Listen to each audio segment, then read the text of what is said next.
You guys think the Ukraine thing is just something new? Someplace to launder money? This thing's been going on an awful long time. Long time. Let's go back in history a little bit to 2015. And the same guy doing the same shit over and over and over and over. Soros pushes U.S. bailouts and weapons for Ukraine. By Ron Paul. If you look at the track record of people, you might think they would pause before taking on more projects, but each of their projects ends in disaster, but they keep going. Soros is very close to the Ukrainian president. He wants the same level of sophistication and defensive weapons to be matched the level of opposing forces. In other words, despite the February ceasefire, Soros is pushing behind the scenes to make sure Ukraine receives top-of-the-line lethal weapons from the United States. Of course, it will be up to us, the taxpayer, to pay, because Ukraine is broke.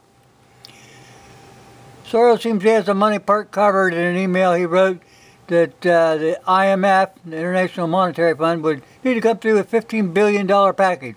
He was confident that would lead the Fed to come up with more money. He wrote the Federal Reserve will be asked to extend $15 billion on a 3-month swap arrangement with the National Bank that would reassure the markets and avoid a panic.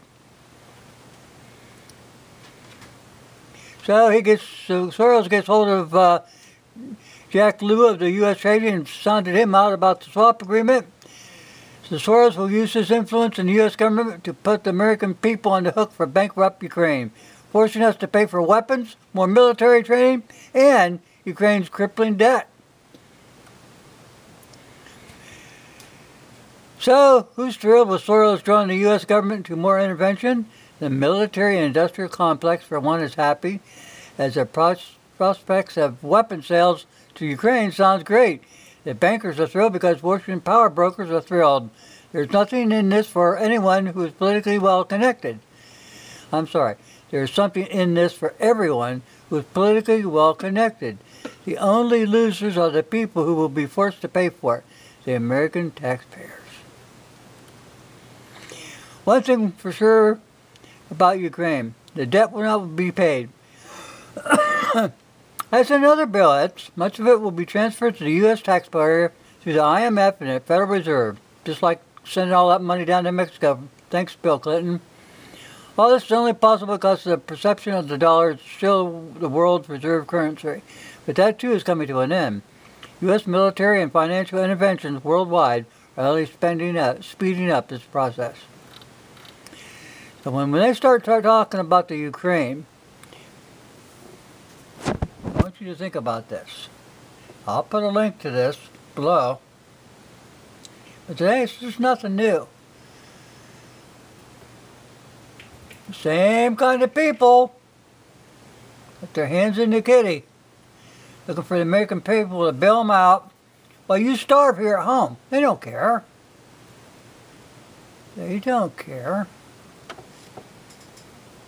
Thanks for watching, guys. Remember this when these assholes go to send more money over there and more weapons. It's coming out of your pocket.